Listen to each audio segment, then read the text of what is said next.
Olá, turma, sejam muito bem-vindos a mais uma videoaula de português. Hoje, terça-feira, dia 5 de maio de 2020. A nossa videoaula de hoje vai ser sobre concordância verbal, mais especificamente, resolução de questões sobre esse assunto. Eu passei os trabalhos para vocês, tá? Sobre os capítulos 6, o capítulo 6 do livro de gramática, sobre concordância verbal e tritongo e hiato. Na videoaula de hoje eu vou corrigir algumas questões do livro sobre concordância verbal, que é da página 70 até a 73, tá? E na videoaula de amanhã eu vou corrigir algumas questões do livro sobre tritongo e hiato, tá bom? Para ver se vocês vocês acompanhem aí a correção, para ver se vocês foram no rumo aí das respostas. Certo, galera? Como eu acabei de falar, o objetivo da aula de hoje é corrigir as questões, Questões aqui do livro de vocês, da 70 até a 73, ok? O nosso desafio de hoje é bem simples, só para vocês prestarem bem atenção no texto. Olha só. Numa quarta-feira, André foi à caça. Eu não, tá? O André é que eles inventaram aí. Numa quinta, matou um coelho. Numa sexta, levou-o para casa. E no dia seguinte, o comeu. Ok? Em que dia da semana André comeu o coelho? Quarta, quinta, sexta ou sábado? Dessas quatro alternativas, uma está correta. Leiam de novo, com atenção, observem bem a ortografia das palavras, que vocês vão conseguir responder com sucesso. Ok, pessoal? Muito bem. Bom, pessoal, aqui só relembrando o conceito de concordância verbal, nada mais é do que a concordância entre o sujeito e o verbo em número e pessoa. Então, se o sujeito está na terceira pessoa do singular, o verbo também tem que estar na terceira pessoa do singular. Isso é uma concordância verbal, certo? O policial capturou o bandido. O policial, observe que está na terceira pessoa do singular, equivale a ele. O policial, ele. Eu, tu, ele. Terceira pessoa do singular. Portanto, o verbo também tem que estar na terceira pessoa do singular. Capturou, está. Eu capturei, tu capturaste, ele capturou. Ele capturou, terceira pessoa do singular. As empresas confirmaram, as empresas estão na terceira pessoa do plural, confirmaram, também está na terceira pessoa do plural. Então, a concordância aqui está correta. Se eu dissesse, as empresas confirmei, estaria totalmente errado. Porque se o sujeito está na terceira pessoa do plural, como é que o verbo vai estar na primeira pessoa do singular? Confirmei. Não, tem que estar também na terceira pessoa do plural. Ok? Agora a gente vai para as questões do livro. Eu digitalizei aqui, ó. No livro. Não ficou 100% não, mas dá pra gente ver aqui, né? Primeiro tem esse textinho aqui, ó. Eu e os bombons. Mariana passa sempre pela praça. Só hoje é que não passa. E eu aflito com essa caixa de bombons. Ó Mariana, aparece, vê se passa. Dê o ar de sua graça, pois já se derretem os bombons.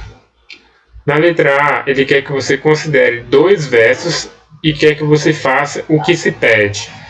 Esse primeiro verso diz o seguinte: Mariana passa sempre pela praça. O que é que ele pede? Primeiro, para você sublinhar o verbo. Qual é o verbo dessa frase aqui? Passa. Sublinha ele. Só isso. Segunda coisa, você vai indicar a pessoa verbal. O que é pessoa verbal? Primeira, segunda ou terceira do singular. Primeira, segunda ou terceira pessoa do plural. São essas as 6 pessoas verbais. São essas as 3 pessoas verbais. Primeira, segunda ou terceira do singular. Primeira, segunda ou terceira do plural. Ok? No caso aqui, Mariana está na terceira pessoa do singular, equivale a ela. Ela passa. Qual o sujeito da oração? Mariana, Quem passa sempre pela praça? Mariana. Mariana é o sujeito. Quem colocou o sujeito simples, né? Tudo bem, mas acho que aqui foi a questão se empolgou, né? Quis colocar o tipo de sujeito também, o núcleo, mas só está pedindo qual é o sujeito. O sujeito é Mariana. Quem colocou só Mariana está correto, ok? O núcleo do sujeito está na, como eu falei, terceira pessoa do singular. Mariana equivale a ela. Eu, tu, ele ou ela. Terceira pessoa do singular. Marca aqui. Já o segundo verso diz o seguinte: pois já se derretem os bombons. Vocês vão fazer a mesma coisa que essa questão. Sublinhar o verbo é derretem, né? Indicar a pessoa verbal, terceira pessoa do plural, tá? Pois já se derretem, né? Terceira pessoa do plural. O sujeito da oração é bombons. Como assim bombons? É só você perguntar: o que já se derretem? O que já se derrete? A resposta é os bombons. É como se os bombons tivessem sido deslocados para o final da frase. Mas se você colocar na ordem direta, fica os bombons já se derretem. Ou pois os bombons já se derretem. Então aqui ele só inverteu a ordem da frase. Mas o sujeito continua sendo os bombons. E o núcleo do sujeito está na terceira pessoa do plural, certo? Na próxima questão ele pede para você, na próxima letra, né, letra B ainda, pede para você reescrever essa oração aqui, tá? Substituindo o sujeito pelo pronome eu. Como é que vocês reescreveriam, ou como é que vocês reescreveram essa frase colocando o pronome eu? Eu passo sempre pela praça, deve ser assim. Por quê? Porque quando eu coloco o pronome aqui eu substituo Mariana por eu tenho que modificar também o verbo. Olha só, eu passa sempre pela praça. Não dá certo. Aqui está na terceira pessoa do singular, aqui está na terceira pessoa do singular. Ok. Quando eu colocar o eu, o sujeito vai passar a ser primeira pessoa do singular. Logo, o verbo também deve passar para a primeira pessoa do singular. Então, eu passo sempre pela praça. É assim que tem que ser. Na letra C, ele pede para você trocar o sujeito, ou melhor, ao trocar o sujeito, o que aconteceu com o verbo, o que ocorreu com o verbo. Foi o que eu falei, o verbo também foi para a primeira pessoa do singular para concordar com o sujeito eu. Primeira pessoa do singular. Concordância verbal, sujeito e verbo devem concordar em pessoa e em número, ok? Na próxima questão é mais para você completar o que está sendo dito aqui, ó. O verbo sempre concorda com o sujeito em número e pessoa. Aí a questão pede: o verbo da oração concorda com o sujeito em número e pessoa. Gente, é só olhar para cá, tá? Quem errou essa daí merece uma rasteira. Nessa questão aqui, conforme eu passei na videoaula passada, ou melhor, na atrasada, né? Eu mostrei esse gráfico aqui para vocês, onde André e Renato viajaram para Brasília. A gente tem aqui o sujeito composto, ou seja, tem dois núcleos, André e Renato. Olha só, um núcleo, outro núcleo, portanto ele é composto. Viajaram para Londrina, isso aqui é o predicado, né? Aquilo que se declara sobre o sujeito.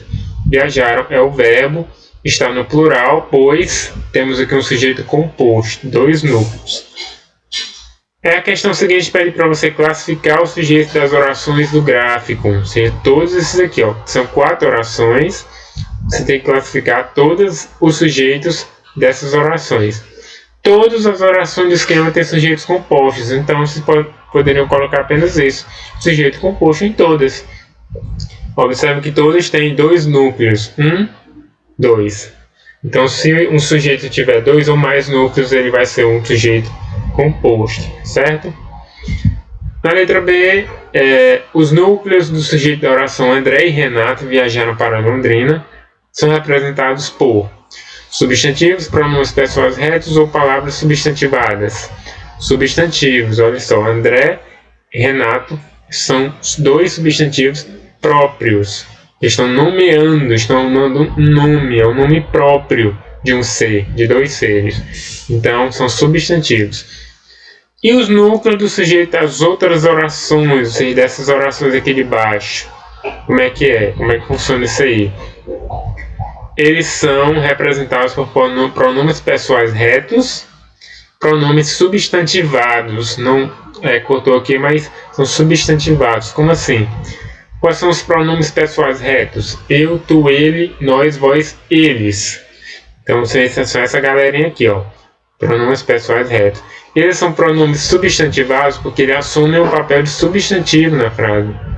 É como se fosse aqui uma pessoa com um nome. Mas em vez de colocar essa pessoa com um nome, coloca eu, coloca tu, coloca ela. Coloca um pronome pessoal reto como se fosse um substantivo, ou seja, com a função de substantivo. Por isso que o nome é pronome substantivado. Certo? Aqui ele pede que você diga onde está o verbo em todas as orações. Se ele está no singular ou no plural. Está no plural, é só olhar para cá. Viajaram, viajamos, viajastes, viajaram. Todos no plural. E esses verbos representando as mesmas pessoas verbais, explique. Não, eles estão na primeira, segunda e terceira pessoas do plural, olha só. Terceira do plural, primeira do plural, segunda do plural, terceira do plural, tá? Na quarta questão, tem aqui essa tirinha, né? Tirinha que diz o seguinte: não há problema em ser apaixonado por futebol, desde que a gente não esqueça que há muito mais coisas além disso. A começar pelos outros esportes. Aí a questão pede o seguinte: vocês devem ler essas orações e sublinhar os verbos. Não há problema. Você vai sublinhar o verbo que é o verbo haver, né? Do verbo haver. Há muito mais coisas além disso. De novo aqui o verbo há, né? Do verbo haver. Em que número de pessoas se encontram os verbos sublinhados? Esses verbos estão na terceira pessoa do singular, tanto aqui na primeira frase quanto aqui na segunda frase. Nessas duas orações, o verbo haver foi empregado com o sentido de existir. Ok? Não há problema, não existe problema. O verbo haver também pode ser empregado no sentido de tempo decorrido, ou seja, há muitos anos. Então você pode colocar o verbo haver também no sentido de tempo decorrido. No caso aqui, está no sentido de existir, ok? Nesse caso, das orações ocorre sujeito inexistente, ou seja, oração sem sujeito. Marque aqui esse parênteses, ok, pessoal? Eu estarei no fórum logo depois dessa videoaula para tirar as dúvidas. Na videoaula de amanhã eu vou corrigir algumas questões sobre tritongo e hiato, tá? Para vocês aí acompanharem a correção dessas questões no livro de vocês, para ver se vocês acertaram do trabalho, certo? Sobre o nosso desafio, a resposta certa é a letra C, sexta-feira, olha só. Numa quarta, André foi à caça. Numa quinta, matou um coelho, tá? Que está se referindo a dias da semana, quarta e quinta. Numa sexta, levou para casa. Sexta aqui, com C, não é o dia da semana. Sexta aqui é um recipiente onde a gente coloca coisas, tá bom? Sexta aqui é um recipiente, não é o dia da semana. Então, a gente ainda está na quinta-feira. Levou para casa e no dia seguinte comeu. Se a gente está na quinta, ele comeu no dia seguinte. No caso, sexta-feira. Em que dia da semana André comeu o coelho? Sexta-feira.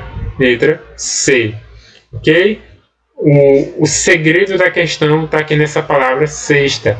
Se fosse com S e um X aqui, sexta, aí sim seria sexta-feira, dia da semana. Mas como sexta está escrito dessa forma, então tem outro sentido. Ok, pessoal?